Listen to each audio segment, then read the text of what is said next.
Hello दोस्तों, आज हम बात करेंगे भाभी जी घर पर है की। और भाभी जी का नाम आते ही जो चेहरा सबसे पहले याद आता है वो है शिल्पा शिंदे, टीवी की सबसे चहेती भाभी जो बिग बॉस की विनर भी रह चुकी है और कंट्रोवर्सी की क्वीन भी। लेकिन क्या आप जानते हैं शिल्पा शिंदे की जिंदगी में ऐसा बहुत कुछ हुआ है जो शायद आपने कभी नहीं सुना होगा। शादी के कार्ड छपने के बाद रिश्ता तोड़ देना, कॉल रिकॉर्ड से लीक करना और यहाँ तक कि मीम्स तक का आरोप। आज हम लेकर आए हैं शिल्पा शिंदे की लाइफ का वो पूरा सच जो आपको शॉक कर देगा। शुरुआत करते हैं बचपन से। शिल्पा मुंबई में पली बड़ी। उनके पापा हाई कोर्ट में जज थे और चाहते थे कि बेटी लॉयर बने, लेकिन शिल्पा तो किसी और ही दुनिया में उड़ना चाहती थी, क्रिएटिव फील्ड में। 1999 से ही शिल्पा ने एक्टिंग में कदम रख दिया था। साउथ फिल्मों में काम किया, फिर धीरे धीरे टीवी में एक्टिंग करने लगी। सीरियल जैसे भाभी, संजीवनी, हातिम, सीआईडी में वो दिखी। अब आते हैं उनके पहले अफेयर पे। रोमित राज के साथ मुलाकात हुई सेट पर और कुछ ही टाइम में प्यार इतना गहरा हो गया कि सगाई तक हो गई। गोवा में वेडिंग प्लान हो चुकी थी, कार्ड्स भी छप चुके थे, लेकिन लास्ट मोमेंट पर शिल्पा ने शादी तोड़ दी। क्यों? क्योंकि उनका कहना था रोमित की फैमिली बहुत ज्यादा डिमांड कर रही थी और वो शादी से पहले ही थक गई थी। इसके बाद शिल्पा की लाइफ में आए सिद्धार्थ शुक्ला। कुछ टाइम तक इनका रिलेशन चला, लेकिन ब्रेकअप बहुत अगली तरीके से हुआ। शिल्पा ने कहा कि सिद्धार्थ बहुत परेसिव थे और बात हाथापाई तक पहुंच गई थी। उन्होंने पुलिस में भी कंप्लेन की थी। अब आते हैं चिड़ियाघर पर, जहां शिल्पा ने कोयल का किरदार निभाया और खूब पसंद की गई। लेकिन तभी उनकी लाइफ में आया सबसे बड़ा झटका, उनके पापा की मौत।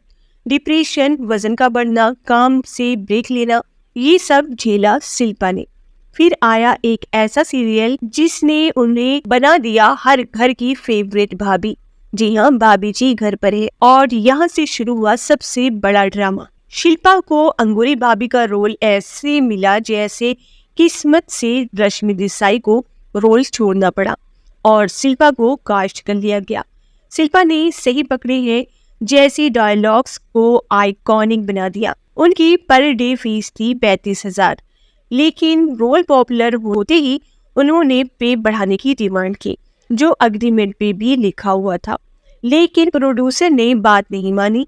तब शुरू हुई जंग, शिल्पा वर्सेस प्रोड्यूसर, बहस, लीगल नोटिस, शो छोड़ना और फिर बैन। उन्हें टीवी एक्टिंग से अनऑफिशियल बैन कर दिया गया। लेकिन शिल्पा चुप नहीं रही। उन्होंने प्रोड्यूसर संजय कोहली पर सेक्सुअल हैरेसमेंट का इल्जाम लगाया। इससे सब के बीच लोग कहने लगे शिल्पा हमेशा शो बीच में छोड़ देती है, लेकिन उनके सपोर्ट में भी लोग थे। और फिर आया बिग बॉस। बिग बॉस में शिल्पा ने सबको पीछे छोड़ दिया। किचन क्वीन बनी, टास्क में धात जमाई और ऑडियंस का दिल जीत लिया। 44 लाख और ट्रॉफी लेकर बाहर निकले। लेकिन गेम यही खत्म नहीं हुआ। 2019 में जब सिद्धार्थ शुक्ला बिग बॉस में गए तो शिल्पा ने उनकी पुरानी कॉल रिकॉर्ड लीक कर दी। रिकॉर्ड में सिद्धार्थ कह रहे थे कि तुम मर जाओ, तुम्हारी लाइफ बहुत पेनफुल है। इससे शिल्पा को काफी बैकलेश भी मिला। उन्होंने यहाँ तक कहा कि अगर सिद्धार्थ शो जीतती है तो मैं अब ट्रॉफी लौटा दूंगी। सिद्धार्थ की मौत के बाद भी ड्रामा रुका नहीं। जब सब लोग पोस्ट डाल रहे थे तो शिल्पा ने सिर्फ एक दिया जलते हुए फोटो डाल दी, ना नाम लिखा और ना ही फोटो लगाई। लोगों ने कहा मरने के बाद भी दुश्मनी कौन रखता है। और इसी तरह शिल्पा शिंदे का नाम जुड़ता गया हर पॉसिबल कंट्रोवर्सी से। विकास गुप्ता पर इल्जाम लगाया कि उन्होंने ही मीम्स वायरल करवाया और शो से बाहर निकलवाया। और फिर आई सबसे शॉकिंग बात, शिल्पा शिंदे ने पॉलिटिक्स ज्वाइन कर ली, कांग्रेस पार्टी की मेंबर बन गई। अब वो कहती है कि वो डेली शो नहीं करना चाहती, बस कुछ अच्छे बेब शो करेंगी। तो ये थी कंट्रोवर्सी क्वीन शिल्पा शिंदे की पूरी कहानी। कमेंट करके बताओ आपका फेवरेट रोल कौन सा था, अंगूरी भाभी, कोयल या big boss winner Shilpa. Video अच्छा लगा हो तो वीडियो को लाइक करें और मेरे चैनल को सब्सक्राइब करना मत भूलें।